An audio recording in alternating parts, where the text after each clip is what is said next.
Hello, everybody. Welcome to this edition of Coffee Time with Byron. I'm your host, Byron. This is episode number 59. Alongside me via StreamYard and live on YouTube and on available on Spotify, Google, iTunes, etc. All them podcasts. The next day, alongside me, I'm glad to have him. I followed his career throughout the early 2000s. Long time fan. Heath Bell of my San Diego Padres. I know you didn't start out there, but that's where your most of your career was, and I was glad to say you were one hell of a closer. Thanks. Thank you. Thanks for having me. So how's it going? I gotta start off there. How's everything going with you and the family? Staying safe in this? Crazy times. Yeah, we're staying safe. It's we're just living life, trying to do the best we can and respect everybody.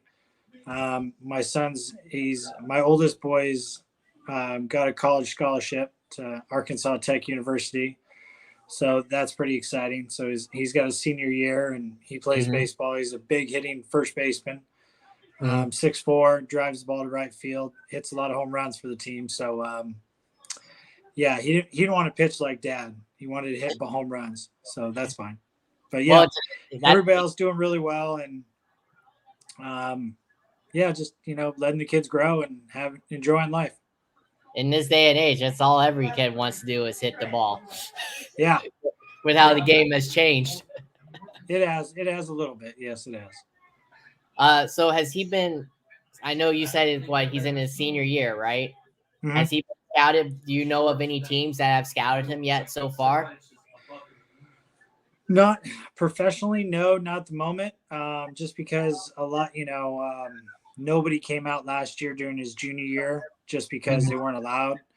This year, he's been in some tournaments where there's been some pro scouts, but nothing, no real talks or anything. Just right now, I think it's just one of those.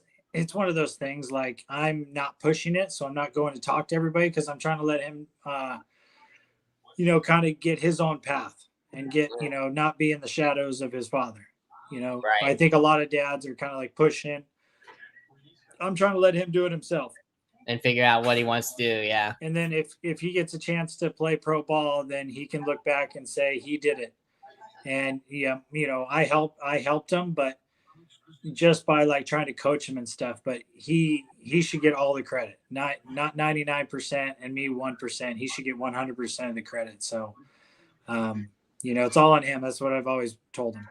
I bet you if he does choose baseball, you can't wait. You and his mother can't wait to go to this first ever pro game, huh? When he makes his debut. We're excited for his high school, and we're also excited for him to go to college, and we'll definitely be there. His first college game in Arkansas. But yeah, just we're enjoying him because this is kind of the last year we're going to have him at home, and he's going to be kind of a grown up after then. So, yeah, it's true. You're right. Yeah, because then he'll be gone. Yeah. Yeah. Right now, I have a 12-year-old boy that loves art and plays tennis like mom. So we probably only have him for a couple more years before he kind of grows up, and then. Yeah, they grow fast. Yeah, they do. I have a 23-year-old out in LA, so yeah. Oh, mine are growing fast too. 2 and 5, so they're growing quick. Ugh. Tough years. Yeah. So let's get right to it. Before we get into your career, I do gotta ask you. I know since you still follow the game, obviously what's going on right now. As a former player, what does that make you feel like against the owners with this whole lockout situation with the players and owners not coming to an agreement? Well, I mean, it's disappointing for one, but I don't know exactly what the players are trying to get and whatnot because I'm out of the game. I've heard a little bit, but I don't know exactly, so I'm not going to say. But I listened to Manfred today and the commissioner of baseball, and he was like, I'm not going to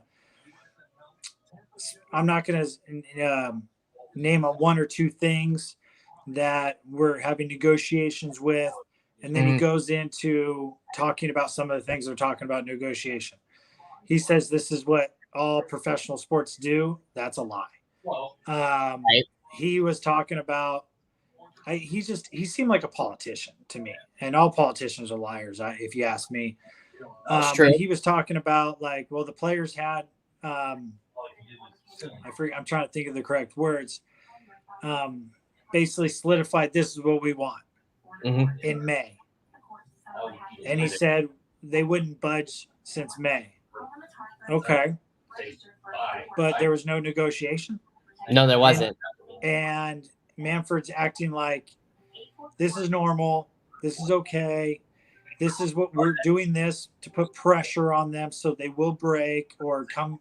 Their terms are kind of outrageous. Well, here's the thing. If you have 10, if the players have like 10 things they want, what do the owners want? And then you can come to it and probably get maybe 5 or 6 that the players wanted, and the owners can get 5 or 6 or 5 and 5. But to me, it doesn't seem like the owners are doing that. They're just, and I think the players are kind of like put their dig their foot in the ground and said, look, we're not budging because the last couple of years, the owners have kind of gotten their way with a lot of stuff. And you can see it. Like me as being outside the game, I can really see how, like, you know, in the last couple of years, not previous last year, this year, you know, all the first basemen were signing. Then the next week, catchers were signing. Then the next week, third basemen were signing. Yeah. How is that possible that all the third basemen are signing besides the elite guys? And how is it all the catchers are signing one week? And I knew guys that at the end of their career, when I decided to hang it up, they got an offer on the table like on Friday. And they said, all right, well, let me give me a day or two. And then on Monday, the offer wasn't there anymore. And they were signing different positions. So, and the owners are like, we never did that, you know? So I in the way the Manfred is talking, the commissioner is asinine. He's lying. The little thing I saw on MLB, TV, just listen to his speech, the whole speech. I mean, he just goes, I'm not going to talk about this. Then he talks about it. He's like, this is what every professional sports team does. This is a good thing. No. When are strikeouts or lockouts or strike good? Right, exactly. It hurts it, I think, more than anything. Yeah, he's you could just listen to him and just be critical and just listen, and you could basically go, yeah, you're lying. So I got a feeling the players are just going to put their feet down and go, we're not doing this. So, and the owners are going to have to submit because the owners, it doesn't seem like they're willing to negotiate at all. I mean, which is funny because you see all these big time deals still happening.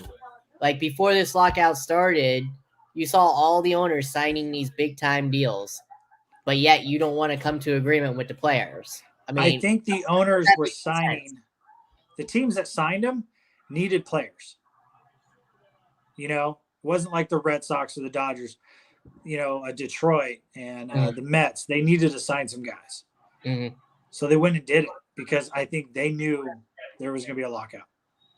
So let's sign these guys.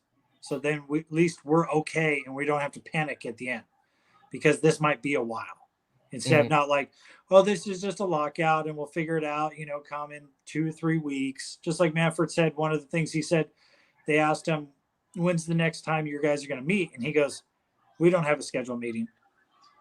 So the owners are not in any rush to have meetings. I don't think they're in any rush. And I think the players are just going to be like, okay, if you're not in a rush, then we'll not be in a rush. So I don't know. It'll be interesting to see what happens. I have a funny suspicion that there's going to be no spring training or the season's going to be shortened because it's going to start late. That's just my gut feeling. Yeah, it's just weird to see, but hey, I it's sad it had to come this way, but I saw it coming last year. Remember when they were fighting for the 60 games Yep. between owners and players, so the Yeah, I mean players that could make it their just money. here's the funny. Remember World Series, during the pandemic, Dodgers win the World Series. Yes, yes. How did Turner find out in the fourth or fifth inning he had COVID and he couldn't play anymore, but he started the game? He was in the Exactly. locker room. That made no Exactly. sense whatsoever. Exactly. And then they got mad at him and fined him because he was in there during pictures. He Exactly. first played first 3 or 4 innings. So Exactly. it's just it was bad. It's bad. I mean, Yeah. players had to do what they had to do, but I think this is why they're just like, fine, here's our demands. You're not going to meet them, then fine, we won't play. But And hopefully there we will play. and I agree. I agree with you with Manfred. He's done nothing for the game. Selig was a way better commissioner He than was a Manfred. very good commissioner, but I would rather have Selig back because, I mean, look at Manfred. He wanted he moved the All-Star game Yeah. from Atlanta to Colorado because he was worried about Yep. the Exactly. minority Yep. voting rights. So he Yep. moved it to a state that has less minorities. I know. Yep. That made no sense at all. No. No, it didn't. Even the So players said that. They came out and was like, "Why? Why?" The players came out and said it themselves. Why move the All Star game? yeah, and the thing is, an All-Star game makes so much money for the community, and you have to buy merchandise in like a year in advance Yeah. just to sell it as a vendor. So Yeah. they had all that merchandise, and now they're out so much money, but you were worried about them. Mm-hmm. But you made them spend thousands of dollars, tens of thousands of dollars for nothing. I agree. And So especially too, how he's handled this whole cheating stuff too in the game. Like how he came up, like he was so easy on. He only suspended the managers. Wouldn't you want to suspend the players when you knew they were cheating? yeah, and basically never finding out what really happened.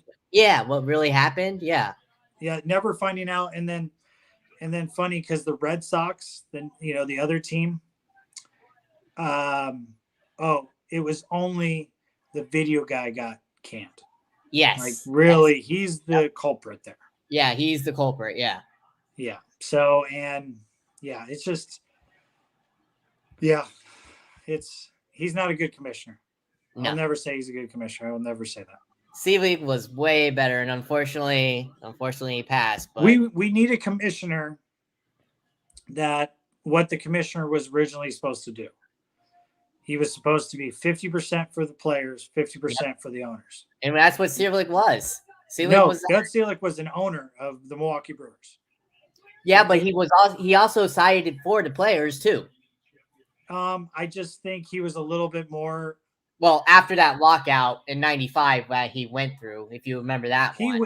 He went through it, so he knew. But I just think we still had he was doing things behind the scenes that people didn't like, and but we need a non-owner, a non-major league guy to sit and like just a random judge or a random sports fan or something that could see both sides and come up with an equal ground. We need basically a mediator, and Manfred is not a mediator whatsoever. He's for the play. He's for the owners, And that's it. Yeah. and that's pretty much it. I mean, even when like they started uh, testing the pitchers, right? It was only a select few pitchers, and Yeah. then everybody was in uproar. And then what happened? Oh, okay, we're checking everybody.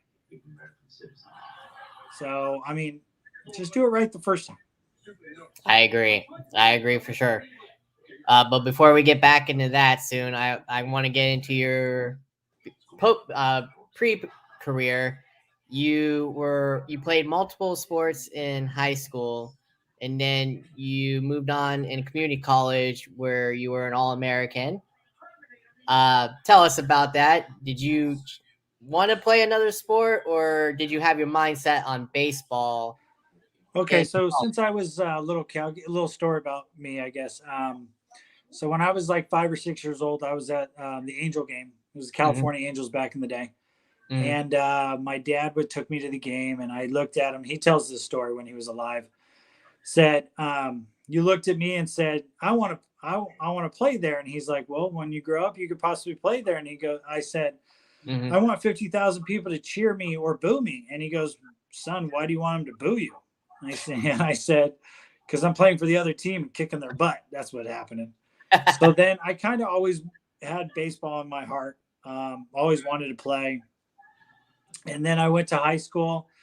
I sat the bench first 2 years. My freshman and sophomore year didn't play. I got a chance to my junior year. They said you could go on varsity and sit, or you go to Mhm, JV and play every day. So my junior year, I played for JV, played all the time, pitched, hit almost. I hit like 480. I know it's JV and all, but pitched every game. Then varsity comes along. My high school coach is like, "You're going to be our fourth starter." And we mhm, all know in high school you go with two starters, but you have four because you have some tournaments. I was the only one 4-0 after the tournaments, and I had the lowest ERA in all of Orange County, California. It was under a one. And out of the top 10 guys, I was the only one that threw 81 miles an hour. That I topped out at, I think, 82. mhm. Went to community college, walked on, made the team, and was throwing 86, 88 at the time. And I'll get back to why my speed increased. And then got a full ride after my freshman year to go to Cal State Fullerton. Went back to my community college because they wanted me after my sophomore year, Mhm. and found out that Cal State Fullerton was interested in me in high school, but my high school coach said I was not ready. Don't talk to him. So I never even knew that. And then um, I don't get drafted after my sophomore year. And Mhm. then I was kind of bummed out because the Mets called me, the Rockies called me, and Oakland called me and said, "What's it going to take?" And I said, "I don't have any money, but I'm good." Mhm. But I didn't get drafted. And then I called the Mets guy back, and he gave me some BS line, blah blah blah. And then I went to Alaska to play for the summer. Thought I was going to go to Cal State Fullerton to play ball in the winter, the spring. And Mhm. the Mets called me up and said, "We didn't draft enough guys. You want to come sign for $500, play pro ball?" So I flew from Alaska to Tennessee, signed my contract like 20 minutes before the game started, and pitched first game out there, as a reliever. So it's kind of how it all started. And then spent 8 years there in the minors, and eight different seasons. And even when I got to the Mets, they said, "We don't see you having a career in the big leagues. We just see you as a part-time guy. If somebody gets hurt, you get called up, vice Mhm. versa. You'll probably never play many years in the big leagues." And I said, "Why not?" And then they were just like, "We just don't see you that. We just see you as a fill-in guy. Mhm. You'll stay in AAA, do well, and get called up when somebody gets hurt." Then I got traded to San Diego, and everybody asked, "What happened in San Diego?" And I said, "They just played me. That's Yes, all that they really did. happened." So, Yep. but get back on my speed real quick because everybody talks about that because everybody's throwing hard as a kid now because I kind of coach at high school now. Mhm. Um, in high school, we never worked out. We weren't allowed to work out. And then when Mhm. I got to college, they were like, "There's the gym. Go work out." I'm like, "Okay." Then when I got to pro ball, they said, "This is how you should work out." So that's kind of how I matured. But then again, I never really lifted any weights in high school. And Mhm. then when I got to college, I was lifting them, but I had no idea what I was doing. I'm just Mhm. doing what look in the mirror and, hey, curls for girls. So uh, yeah, and then I started learning what I should work out and how I should work out. So then I really did that. And then I'm just a big kid, as in, I was in the big leagues and I'm running on a treadmill for a half hour. I go out for a run and I'd sit, I'd take a shower and I'd sit in my locker before batting practice and I'd be eating an ice cream sandwich or something. And somebody like, "Hey, Heath, didn't you just run?" And I said, "Yeah, I ran so I could eat this." So, I go, "I'm playing for the tie today." I'll burn 300 calories so I can eat at 300 calories. There you go. So that's kind of the story. Like I never made an all-star team when I was in Little League. Mhm. Travel ball, Mhm. I wasn't even good enough to play travel ball back in the day. I mean, there wasn't travel ball everywhere now like there is Mhm. now. It was like one or two teams each town, and it was the elite there, and I wasn't that good. And it's kind of ironic how my first time ever being an all-star at any level, I was in the big leagues. Yeah, So with it was my kind of Padres. for real. It was kind of Yeah. pretty awesome. It really was. Yeah, I was so glad that you went to the Padres, that they gave you a shot. I mean, now that you, we'll get back into your early career first, but I gotta ask you, after Trevor Hoffman, you were his setup man before he retired. You had a lot of burden on your shoulders to replace the legend. How did you handle that? Because you were just set up for him Well, before taking his spot. so I felt like I was a closer because in the minor leagues I had over 100 saves, and that was really fun to me in college. In college, I would come after the starter in the fifth inning and then finish the game. So that was kind Mhm. of fun. That was my first experience, but it was like Goose Gossage back in the day. It was old school, 3, 4, 5 inning saves. Mhm. Then when I got to the big leagues and I was Trevor Hoffman's setup, that was awesome. I mean, I pitch, and love hearing Hell's Bells. I mean, still get chills when I hear it. But Yep, I always said this, and I said this, and I don't think people really understood it. He's the legend. he is.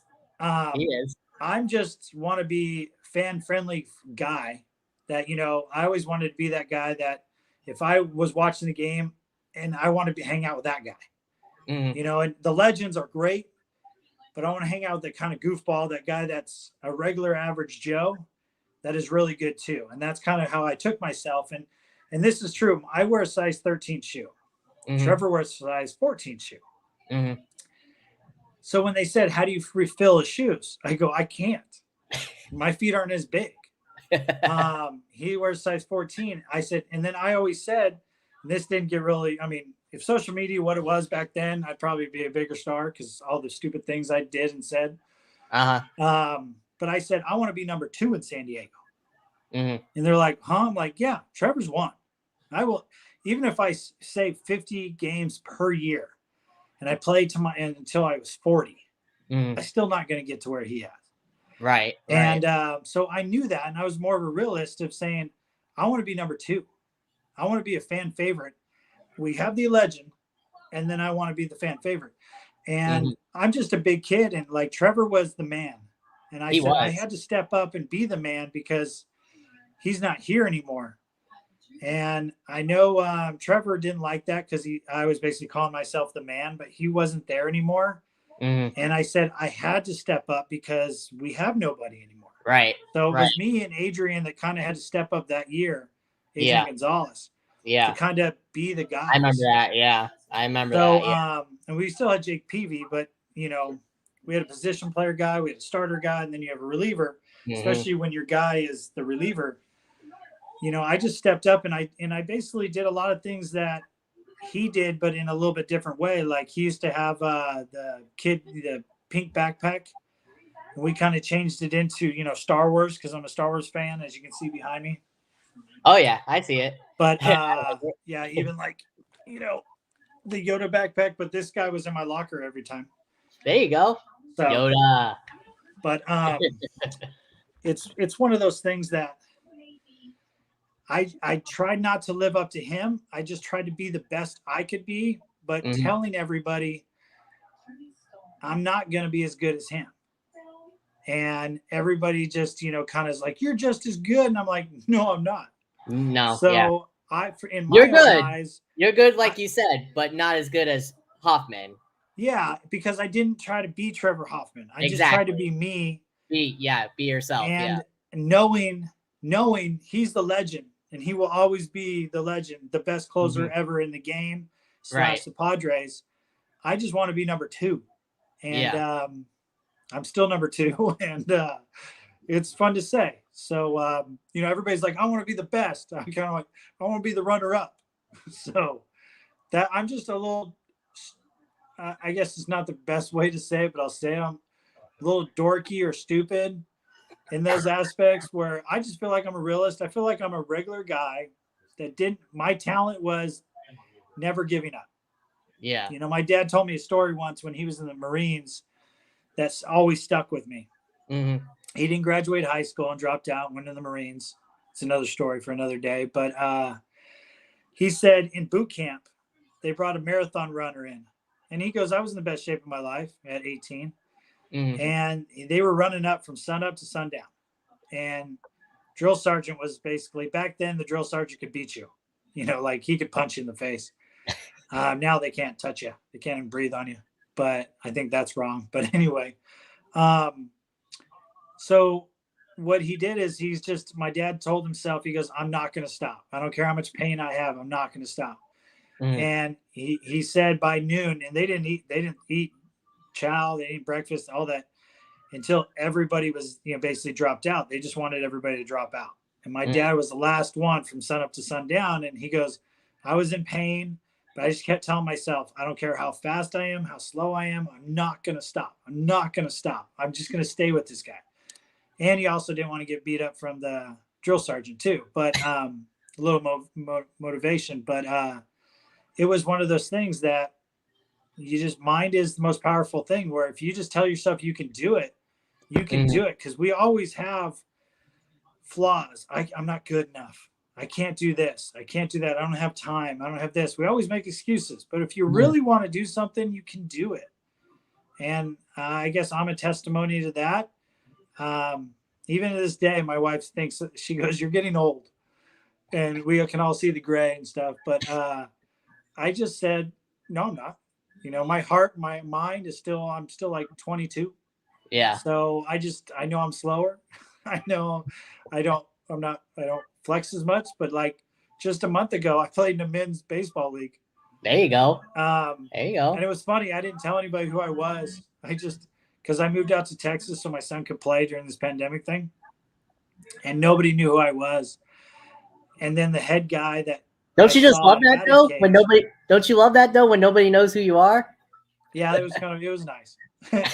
So he kind of asked when I showed up, he's like, hey, are you the Heath Bell that pitched? And I said, yeah. Did you tell anybody? He goes, no. But I said, I told him, I said, I can play the outfield. I can play third. I can play first. I said, I'm not very quick anymore, you know, because I'm older. So short and second, I'm not going to catch. I got bad knees, but I can pitch too. I threw pitching out there because everybody knows, you know, I can always throw strikes, you know, didn't tell him I could throw hard or anything. So the funny part is the starter went 4 innings and then he's like, you get up there. The first 2 innings, nobody touched the ball. I was throwing like 88, 90. I can still throw hard. And it was all of a sudden they were like, give us a chance. So I started lobbing the ball and having fun. Then they all kind of figured out what was going on. But yeah, it was kind of funny. The funny part is my mom went to the game and my first 2 at bats, I hit doubles and one went off the wall. And somebody in the stands, a brother or something, because there's only like 4 people in the stands, were like, oh, he looks like he's played pro ball. Or like he's played college or something. My mom was like, yeah, you used to play in the big leagues. And he goes, oh, yeah, I can see it swinging. And it was just like funny. Like, I don't have a hit in the big leagues. I made contact, but I always hit it right at somebody. So then when we pitched, it was like, oh, he's a pitcher. So, yeah, it was pretty funny. I bet. And like I said, you obviously, like you said, I know it's an adult league, but you it had to feel nice, like you said. It had to feel nice that nobody knew who you are until you actually showed your stuff out there. Yeah, and the thing was, my team was so like, it was great. Like in San Diego, I played for a team 1 year. And we won the championship and did great. And I played most of the league. This one, I just played 1 game and because I was real busy and originally told him like, hey, next summer. But I met him. So I was kind of throwing, you know, hey, I'll play if you need a pitcher or something or a position guy. But when I was in San Diego, everybody knew who I was. And it was like, oh, I'm going to get him. I'm going to get him. So because it was like, if I strike this guy out, he'll remember it forever. Or if I get a hit off him, I'll remember it forever. And I'm like, yeah, I won't remember it. Sorry, you know. But for me, it's fun to go out there and not be serious. Like I was serious. I wanted to do well, but like when I played, like I'll give you an example. Like in softball, Mm-hmm.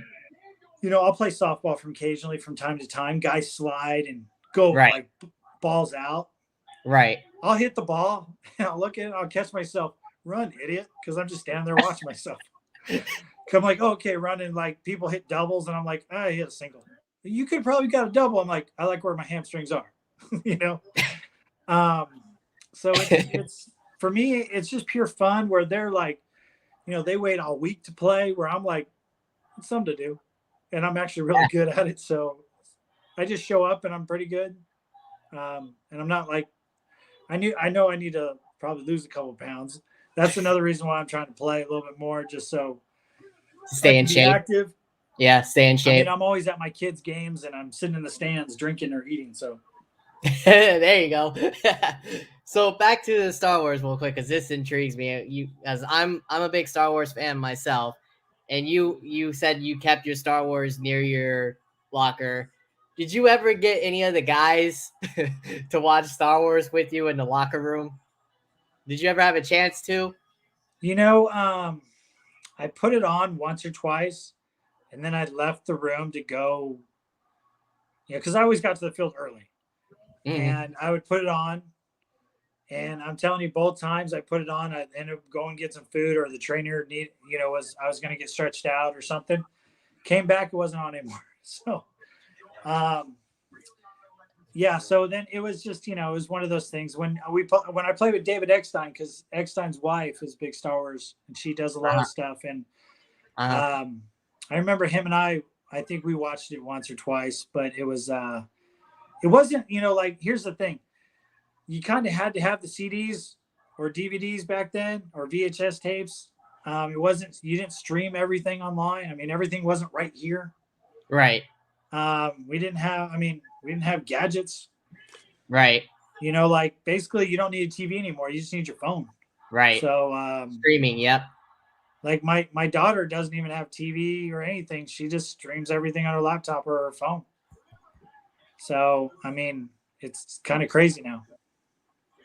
So So it's now, easier getting different Star Wars now. yeah.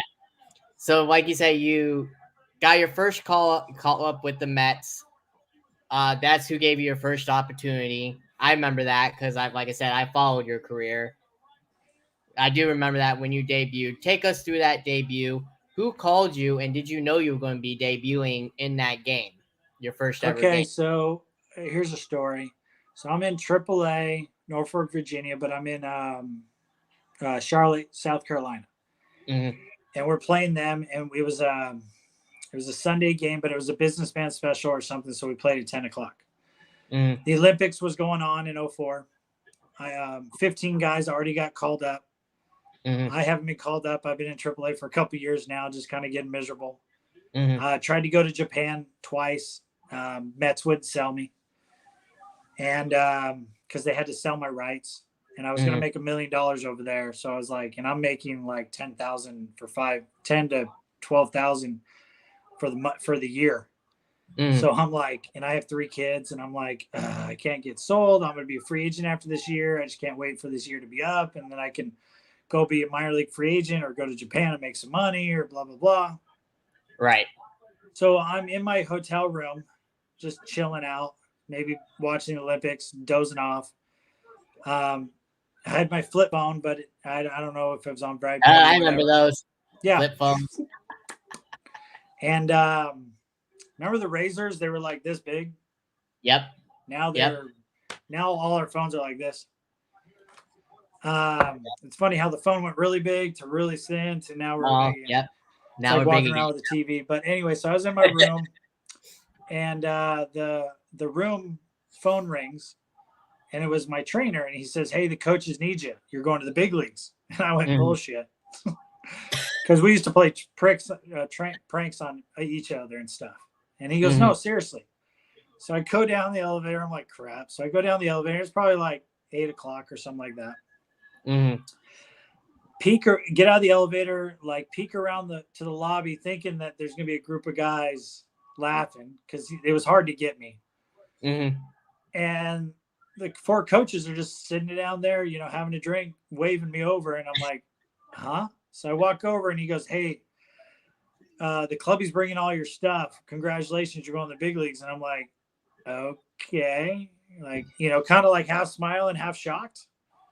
And I'm like, you guys, you serious? And they're like, it's not a prank, Keith. Trust me. I know the guys tried, they've been trying to get you all year.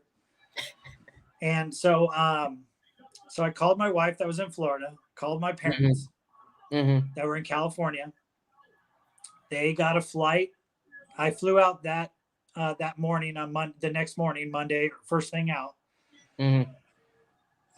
They were flying, but wouldn't be able to get there until their plane didn't land until like 8 or 9 o'clock. So they were going to miss Monday's game. So Monday's game, I go in, locker room. I don't walk around saying hi to everybody. I just kind of like tell myself, this is AAA. Just do what you did. The dimensions are the same. Don't look at the stands. Just focus on what you got to do. So I did that. I did everything I normally do. Didn't look around at all. Didn't look in the stands at Shea Stadium. We were actually playing the Padres too. So it's kind of ironic. And, yeah, there you go. Yeah. I'll tell you a little tidbit at the end. So I sit in the stands, Johnny Franco's right there. And, he's like, hey, how you doing? I'm like, good. He's like, I'm like, I'm glad to be here, and he's like, good. So Chris Benson pitched the game and he went 5 innings or 6 innings. I ended up coming in, went 2 innings, gave up a hit, struck out 4. But my first batter, I struck out 3 straight pitches. It was David Wells. So, of course. So I struck him out 3 straight pitches, fastballs. Brian Giles was next up. I struck him out. There you go. On a best changeup to this day I throw. I threw the changeup. I tried to throw it like down the middle away, and I threw it right at his hip and buckled him, and it ended up over the middle. And Mike Piazza caught it, threw it down. I can still remember that.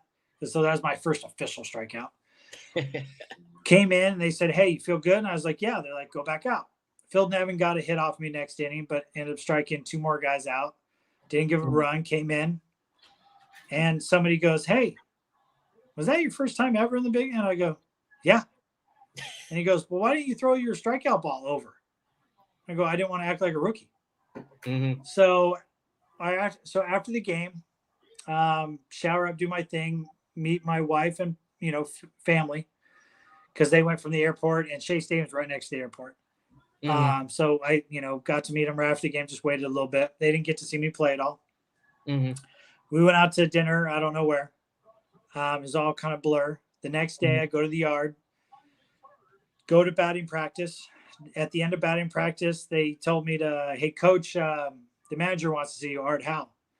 So I go, okay. So I went into his office. He goes, hey, kid, you're doing great. We picked somebody off waivers, so we're going to send you down. I'm like, okay. He goes, I know your folks came in and your wife came in, so if you want to wait 3 days and hang out in the city, perfectly fine. You can do that. And then report to your club. This was Tuesday, and I said, sir, Mr. Howe, I said, I want to keep playing. I want to get back here. So I'll fly out tomorrow, maybe in the afternoon, meet up, where's my club? And they said, well, they're still in Charlotte, but they're coming back Thursday. And I said, well, can I fly to Norfolk so I don't have to fly there and then drive a bus for 6 hours back to our home? Cause I'm not going to be there for the game anyway. And he goes, yeah, we'll fly you to Norfolk. So just wait, Wednesday night and then show up Thursday. So we went out, and he goes, and one other thing, you got to be out of the locker in like 10 minutes because the other guy comes in and there's major league rules. You can only have so many guys in the locker room. So grabbed all my stuff, got a hold of my wife and my parents, brought them down to the family room, took some pictures. I was kind of like upset. You could look at the pictures like, Heath, why weren't you really happy? I was getting sent out. But trying to be cheery, so it's one of those like, happy but not happy moments. And then so we went out to eat, had a good time. I told them, and they were going to be there all week. because we were there all week. We were there from Monday. The Mets were there from Monday to Sunday, and then they were flying out. Right. So I said, well, I'm just going to go back. And my dad's like, that's probably the best call. Show them that you really want to play. I said, okay. So I fly out Wednesday. My wife and parents go see the city. They decide, let's change our flights. We'll fly out Thursday morning because my dad, couldn't take much time off of work. So he's like, we'll fly back out and I'll go to work on Friday and, make some money. Right. And so I get back to Norfolk Wednesday, kind of, tell the guys, hey, I'm, see them. I'm excited, hey. Thursday, I show up to the yard again. The manager calls me in the office. Hey, you're going up. That guy was hurt. But they picked up. So get back on a plane. They're going to need you for this night. Thursday night. So literally got on a plane in 3 hours, got to the ballpark right before the game started. Didn't get to really take batting. I wasn't there for batting practice, but was ready for the game. I don't even think I played that day. And tried to get a hold of my wife and parents, but they were on a flight. One was going to Florida. Both of them were going to California. So the ironic part is my parents never got to see me play in the big leagues my first year. Oh, that sucks. And then my wife got to see me play the last homestand. And it was funny because, so let me get back real quick before I tell you that. So 2 weeks later, Johnny Franco comes up to me and goes, hey, kid. He always called me kid. He goes, hey, kid, is this the first time you ever got called up, 2 weeks ago? And I'm like, yeah. He goes, oh, you shouldn't have told us that. And I go, why? He goes, now we're going to treat you like a rookie. He goes, I thought you had time. And then Mike Stanton came over, left-handed reliever, and went, yeah, you kind of seem like you've been here before, with another team. And I was like, okay, well, I just kind of tried to do my thing. He's like, yeah, you weren't like every rookie. And then I started watching rookies as they came up the next couple of years. They would come up and go. They never do that. And I just was focused doing my thing. But it was funny because they didn't give me, little rookie hazing and stuff, but I embraced it because I'm like, this is where I want to be. You can haze me all I want. Right. So when they were like, go get me food, I went and got them food and I gave them options. What do you want? What do you want? So Mike Stanton came to me, or it was Mike DeJean that told me, or Roberto Hernandez. They were like, hey, they pulled me aside and they go, I don't think we're going to be hazing you as much anymore, but you're still a rookie. So just, don't think you're a rookie anymore. And I said, well, what are you talking about? He goes, nobody's having fun hazing you because you do everything that we tell you to do. Where other guys oh. I'm just like, okay, I'll do it. It's like, go get me coffee. All right. So basically you were like an intern, basically. I was, because I wanted to be in the big leagues and I wanted to get hazed and I wanted to, and nobody bought me a major league suit. That was kind of bummer about me. David Wells, a couple years later, David Wells gave me his hand-me-downs. But so that was kind of cool. But I returned the favor because I wanted, that was tradition. Like the veteran guy buy a suit for the rookie the next year in spring training. So I did that a couple times for rookies. When after I was with the Padres, kind of after my 5th or 6th year, I started doing that a couple times. But so anyway, getting back to the very end of the season. So one of the clubbies that's still a really good friend of mine, he's actually a lawyer now, was helping me carry after the last game across from Shea Stadium to the Ramada where they put us up. And my wife, came up with me. So I'm wheeling a bag. She's carrying a bag and he's carrying a bag. And I started busting out laughing. And my wife's like, why are you laughing? And I big grin on my face. And I'm like, I'm in the big leagues. And the clubby Mike looks at me and goes, you've been here for a while. My wife's like, you're an idiot. You've been here for almost 3 months. And I go, yeah, but I never allow myself to believe that. I was just just throw strikes, get people out. Yeah. I wasn't looking around and going, oh my gosh, I finally made it to my dream. I started laughing the whole, it was only probably 200 yards, but I just started smiling and laughing. And, it was one of those great moments. But let me get back to that Padre thing. So I get called up I think I was destined to be a Padre, and this is why. I get called up. I play against the Padres. Mm-hmm. Then I do well. Then I get traded to San Diego. Then Yep. my first save ever was in Shea Stadium against the Mets. Go As a figure. Padre, Trevor Hoffman blew a save, and then we got the lead in the 10th inning, and I went out there and saved it. Go figure. A team And that you were previously. then when Shea Stadium gets demolished and Citi Field opens up, the Padres are playing the Mets. Yep. In Citi Field to open it up. Jody Garrett hits a leadoff home run, solo home run. We win. Right? What? 2008, I believe. That was the first year. No, it's 2009. It was one. I knew it was one of them years. That's when Trevor wasn't there in 9. So it was my first year official closer. Okay. And it was the second week of the season. We open up. We were at home, and then we go out there to open up their season. And I already had 5 saves that first week. And then on Monday, was Chris Young, the new GM for the Texas Rangers, was starting. He got the win, went 8 innings. Jody Garrett got the first hit, first run, first home run, first, whatever, as a Padre leadoff. Right. Start off the game. Chris Young gets the save or the win. And then I come in and get Carlos Delgado, the last batter, a fly ball to third base. I still remember it, and got the first save at Citi Field. And asked the Mets, do you want the ball? And they said no, because they didn't get any first thing ever. So my friend Mike, that's the lawyer now that used to be the clubby, I still was friends with him. So that's the only save ball I don't have, because he really wanted. He's a huge Mets fan, so I think I was destined to be a Padre, but also a Met. A Met. Just intertwined. Yeah. That's weird, isn't it? That's weird. It's weird how all that kind of came about. I became a closer that I thought I was going to do with the Mets, with the Padres against the Mets. But I have like the first ball ever, the first save that I would gladly give to the Mets if Citi Field ever has like a Hall of Fame. They want the ball. I actually have it. So Mike has it, but it's in a case with me signed on it. So, like you said, how weird that is. Like you, not too many players get to say that they get to get their debut against the team that they flourished with, and then get to face off against their team that drafted them, or they gave up on me, really. Yeah, gave up on them. Yeah.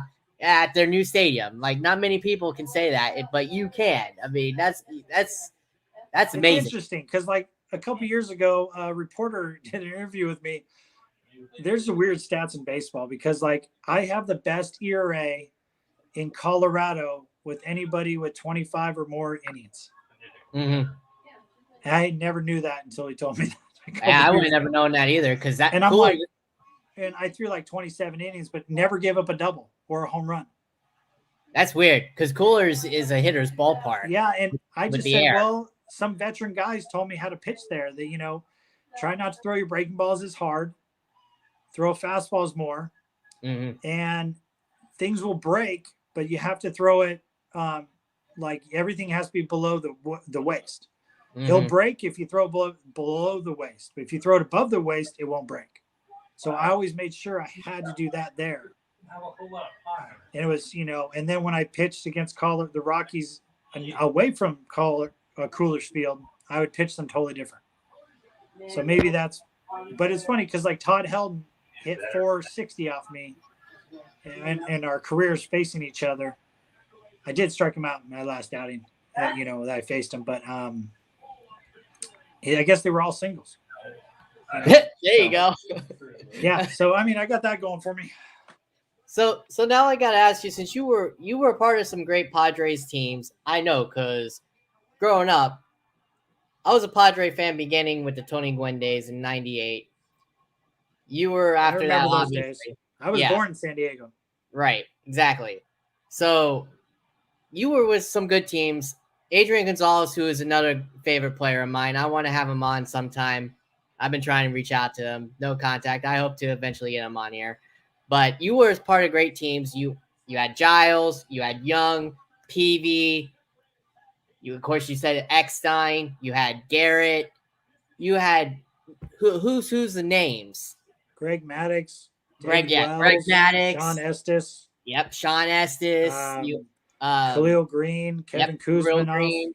Yep, you had a who's who of names. You guys always seemed to make it to the playoffs, but you guys could never get to the World Series or win it.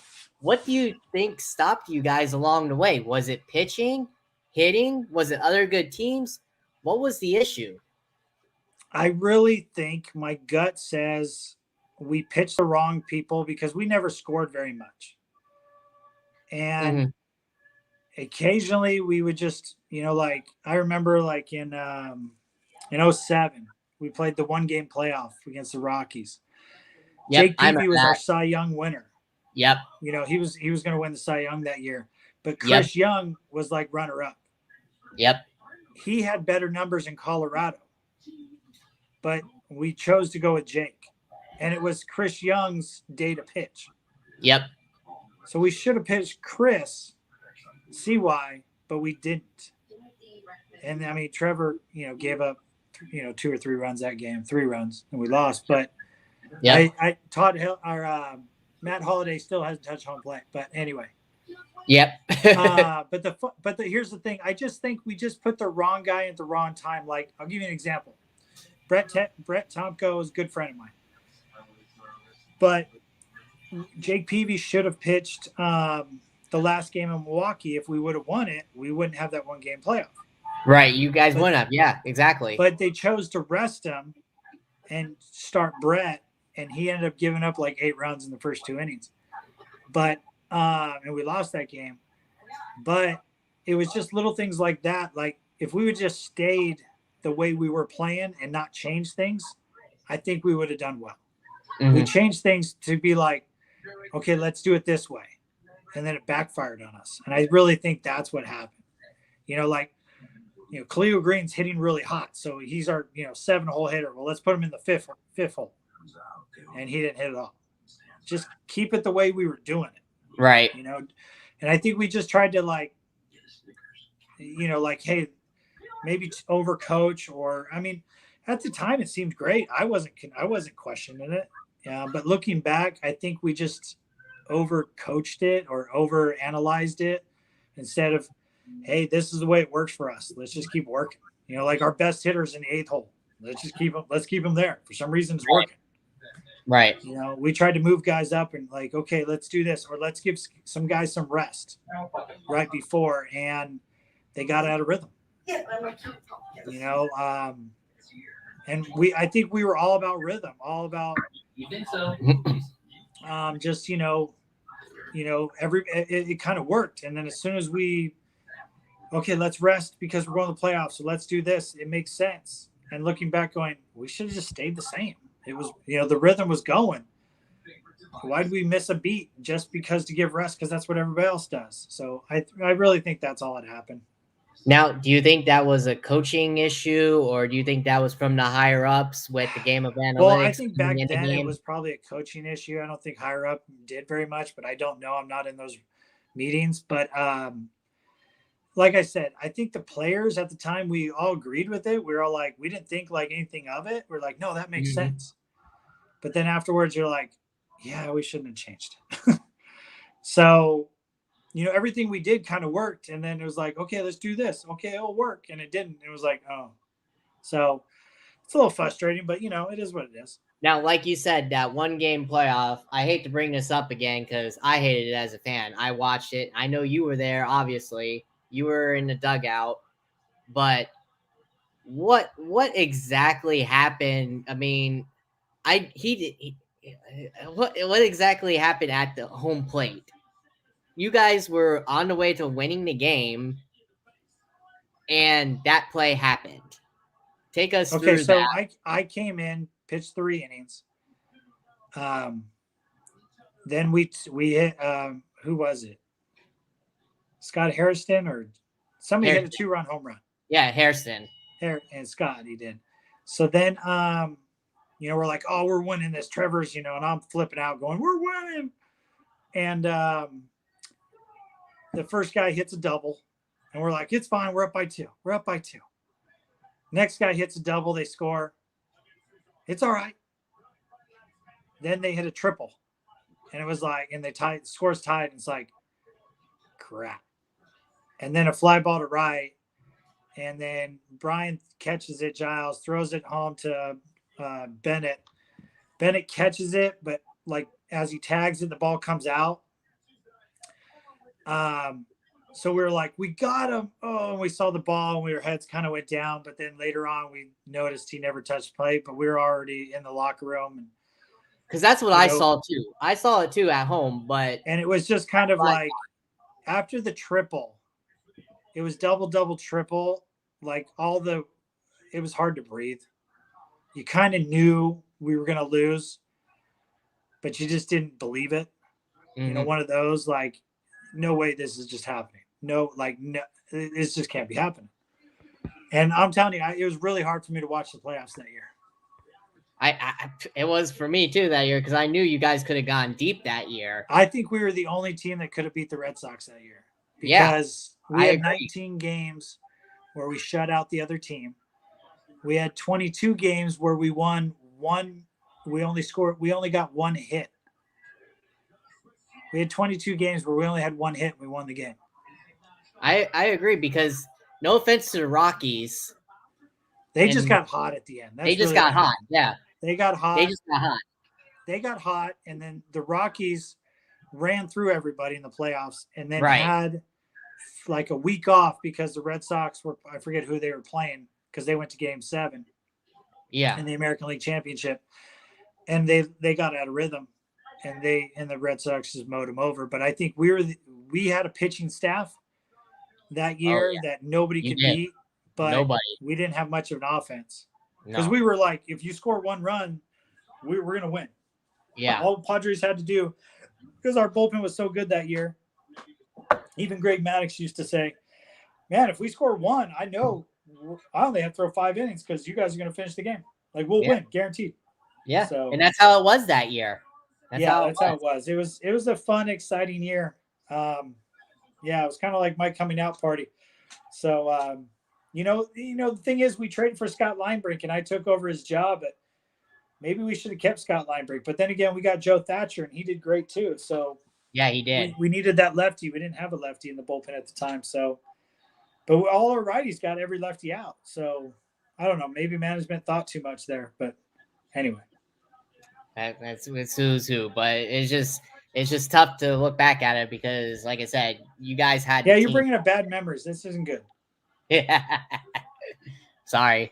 Well, it's bad memory for me as a fan. But other than that, I mean, what? Who'd you have? Who'd you dominate as a? Who'd you dominate hitting wise? Who'd you dominate? Everyone. The hitters. I like to say everyone, but no, but you did. But who? Here's the thing. Career though. So I feared everybody. Okay. Todd Helton hit the best off me at like 460.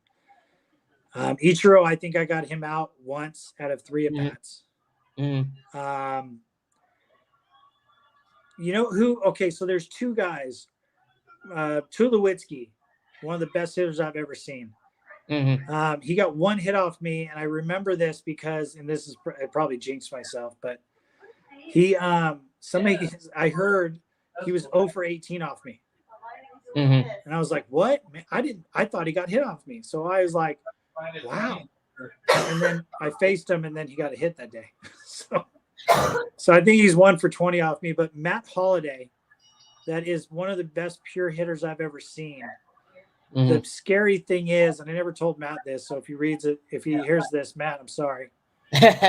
I never feared Matt. Like I feared him as in, man, he can hit the ball. If I miss my spot, he's gonna hit the ball mine. And I hated to see him up to bat. But every time he got up to bat, I just went, okay, I'm gonna throw my fastball. I don't think I ever threw him a breaking ball. Mm-hmm. I threw my fastball, and I knew I could strike him out. Now, there's a couple times he kept fouling pitches off. But I remember, and I could be completely wrong, I won every single time and struck him out, I think, 90% of the time. And I faced him probably like 15 times. But he was a guy that I never wanted to face. Even if, let's say I struck him out 12 times out of 15 at bats, he never got a hit. I never wanted to face him because he was that good. Mm-hmm. There's just some guys that hit really well off guys, and there's some guys that don't. Like, I'll give you an example. Remember, you guys know Paul Goldschmidt, still playing. Yep. Goldie. Yep. Goldie. Tim Lincecum, when he was dominating with the Giants. Mm-hmm. Okay. Paul Goldschmidt hit 600 off Tim Lincecum. It was like a beach ball. Even when Lincecum won a Cy Young, Goldie would like just tear him up. Goldie was like, "Oh, sweet, Tim's up, pitching today. Oh, I'm going 3 for 3 today." So, and it's just like, how is that possible?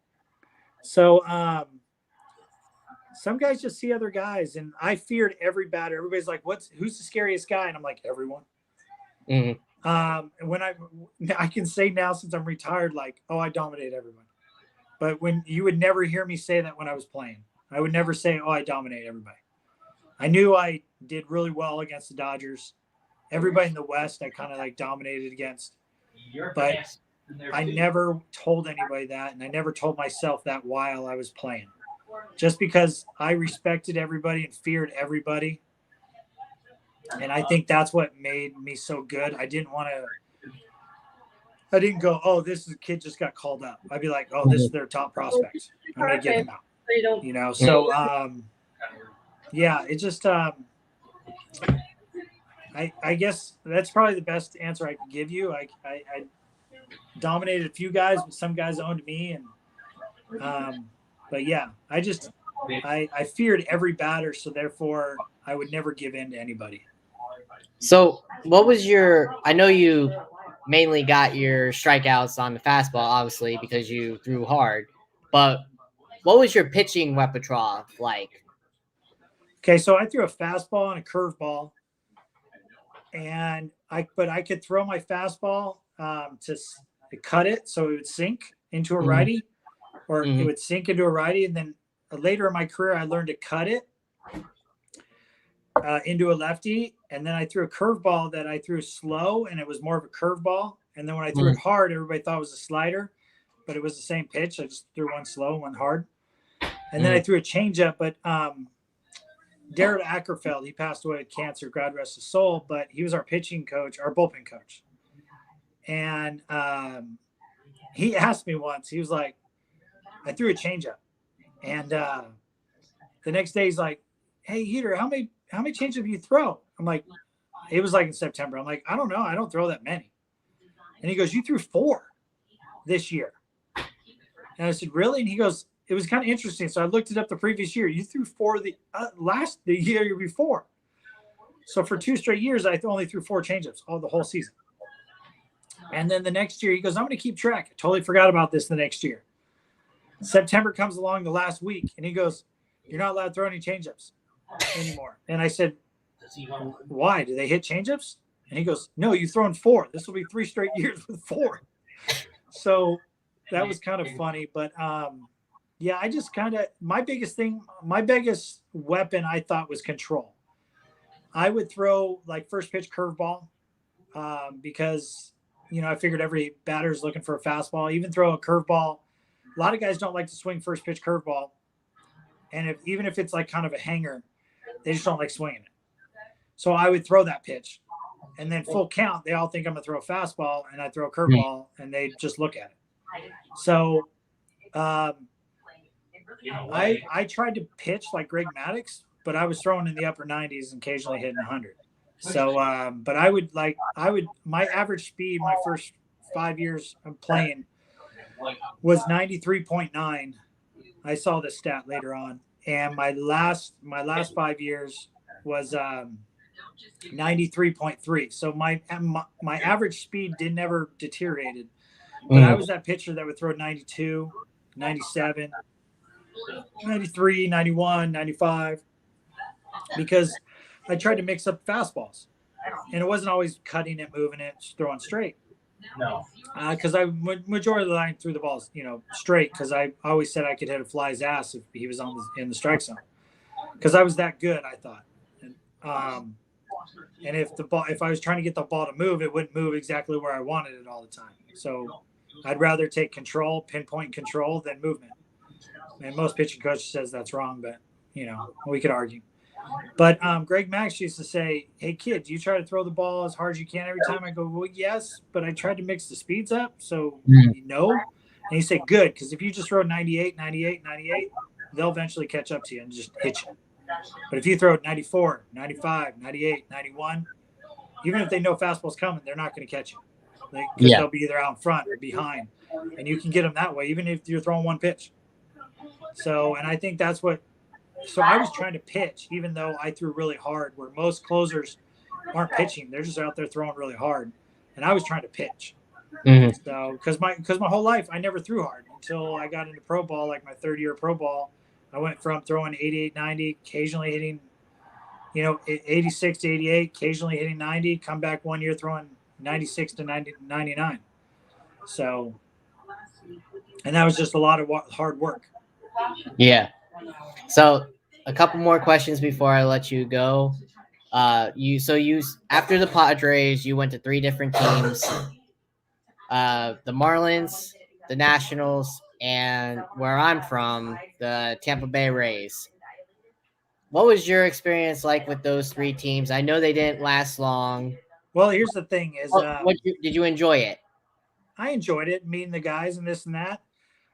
Didn't enjoy the American League as much, but maybe because I'm just a National League guy. But I signed a 3-year deal with the Marlins, and I tried to sign with the Padres, and they didn't even offer me a deal. And the worst part about it is when I signed with the Marlins, the Padres, we offered them a 3-year deal. Like, no, you didn't. They lied, and then the fans got really mad at me, and that was hard because I love the fans, and it's like they shunned me, and I'm like, they didn't even offer me a deal, and then told the media they did. And the whole year I said I would take less money to stay here. Right. And they never offered me a deal. The Padres never offered me a deal, and that still hurts my heart. But I said I need a 3-year deal because if you sign for 3 years, you don't get traded. Put my foot in my mouth, I got traded every year. So yeah, you did. It was hard to, like, at the end of the year, you start gelling with your team and your teammates, and then you find out that you're traded, and you're like, like everything I just built is gone now, and it's hard to build it early, and the trust, especially with catchers. And players nowadays don't build that trust. It's all just about me, and just what I can do right now, and it's not about unity and team. And the teams that are closest usually win. Yeah. The teams that aren't close, it's easy. When you're winning, you can be close, but when you're not winning and you're a close team, then that can breed a championship and bring real fun. And that's the only thing it missed. I was trying to bring unity to the teams and try to bring some fun, and some of them didn't. Like, no, you got to be serious. You got to have fun too.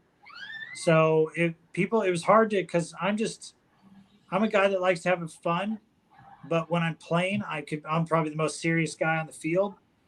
But I like to have fun before and after the game, and some players they couldn't take that. They didn't like that.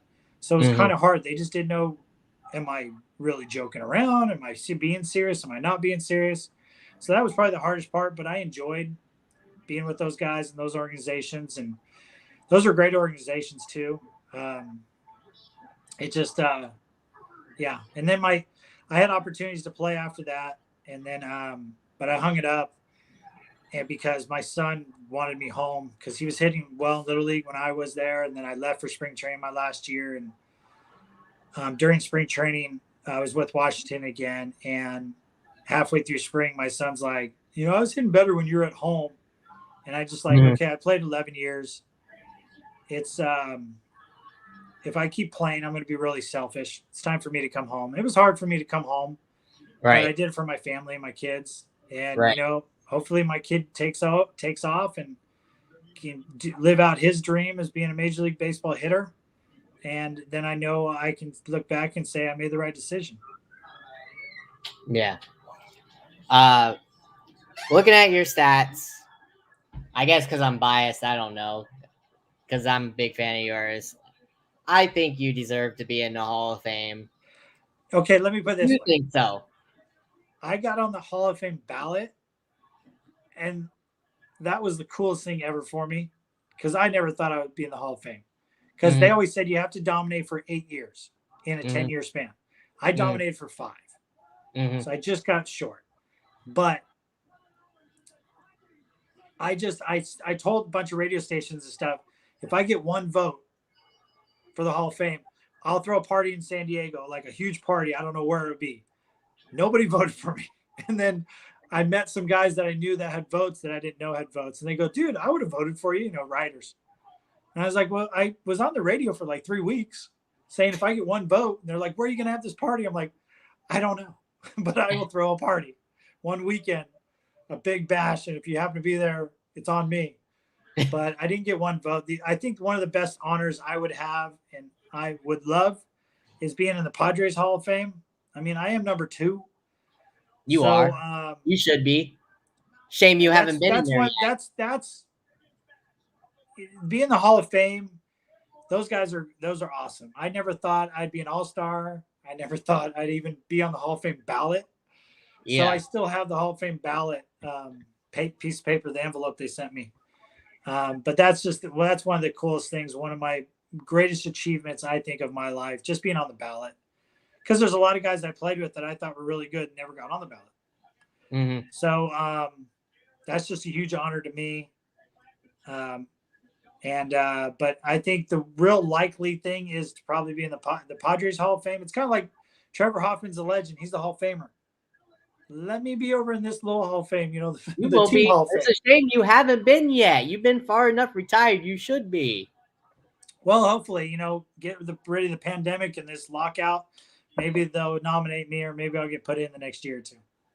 So, last question is looking at your career highlights and awards. Like you said, you're a 3-time All-Star from 2009 to 11. You're a 2-time NL Relief Man Award winner in 09-10. You're a Delivery Man of the Year Award 2010, and you were in the you were the NL saves leader in 09. Out of all those awards, I know you would have loved the World Series. I would have loved to see you guys win that. Out of those awards that you've had, which one was more special to you, or you enjoyed getting the most? Probably the Rolaids Relief Man Award. Those trophies. The Fireman. Unfortunately, there's no more trophies, but just because growing up, that's those Goose Gotches and then Troy Percival and Trevor Hoffman and those are the guys. Billy Wagner. Getting older in college, man, I want to win that. I want to be like them. So, and the worst part about it is I got the trophy in the mail, and the Padres never said, now a Rolaids Relief Man Award, Heath Bell, before a game. They do it trophies now. They were really bad at that then. Yeah, it just showed up in the mail one day. I'm like, wow, I got a trophy. This is cool. Like, do I not get an announcement? So, and then the one thing I wish, and you could lobby for, I never had a bobblehead, a giveaway bobblehead. Yeah. One thing I always wanted. Never had one? No, because every year with the San Diego, they thought they were going to trade me. Oh my goodness! And in the minors, they only did prospects. So I don't even have a since you're bobblehead. retired, you've never had a bobble, even when you were retired. No, the only bobblehead I ever had is when I signed with the Marlins. I told them that, and I was like, I really want a bobblehead. So the owner made like 100 bobbleheads and threw them in the stores. But that's, the giveaway is the bobblehead. So that's the one thing I wish I would have. I mean, I would love to be like Padre Hall of Famer and on a bobblehead day of Heath Bell. What are they doing? They're slacking. That would be, so if I ever got nominated to be in the Hall of Fame for the Padres, I would tell them we need to do bobblehead. I'll get my friend's company to buy, and put his name on it or something, because that's usually what the companies do. So, yeah. But yeah, that's the one thing is like I've never had a bobblehead. That's hard to believe. What are they doing? They're slacking. They really are. Well, I talked to the Padres when I was there, and they were like, bobbleheads aren't very good. Nobody comes and does that. And then now you see him everywhere. Yeah, now Like, you see him everywhere. Yeah, so anyway. that's crazy. Well, so here's a bonus question, and this is it before I let you go. Seriously, let you go because I know it's getting late over here and it's getting late over where you're at.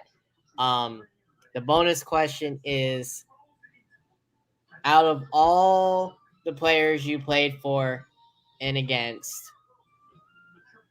who taught you in the bigs while you were in the bigs? Like the best Who helped you catcher? along? No, who helped you along the way? Who taught you? Oh, probably Doug Brokel. The Doug one Brokaw? year I had him in San Diego. I Mm-hmm. mean, there's multiple guys, but the one guy, probably Doug Brokel. He was a veteran guy in '07, and he Trevor wasn't down there very often because Trevor would come out the first inning, then go get worked out, and then come back in the ninth. Mm-hmm. He would just tell stories, and we talked about how to doctor the ball and how he when he played, what the how to talk to umpires, and he was just a sponge. He loved talking about the game, and I love baseball historian, and he would just talk about his time and the guys that he met and all the situations, and I would just ask him questions, and it wasn't like in awe of like this is Johnny Franco, I'm allowed to talk to him, or Billy Wagner, great guy. I've learned a lot from a lot of those guys, but Doug Brokel is probably one of those guys that we just hit it off really well. And I only played 1 year with him, and I owe him a lot to my career. Um, he probably doesn't even know that. Mm-hmm. So, but anyway, Doug, you helped me out, and I appreciate it. Love you, man. There you go. Couldn't say anything better. Well, I enjoyed your time. I loved hearing your stories. That's why I do this, to hear stories like yours. I'm glad I got in contact with you. I'm glad I got your number. I want to hear more stories from you. It's a lot right now to put on here within only an hour and a half. I don't want to go any longer. Well, definitely, let's stay in touch for sure. Yeah, let's stay in touch. And if we do miss spring training or something, give me a buzz. We'll start chewing people out. Yeah, there we go. We'll do that for sure. Yeah. But it was a blast. Thank you, and I'll send you the copy of the episode. Um, yeah, if you can, just share it, and I Yeah, appreciate we'll it. do. It was fun. Perfect. But you and your family keep staying safe out there, and you guys have a good night. All right. All right. Take care.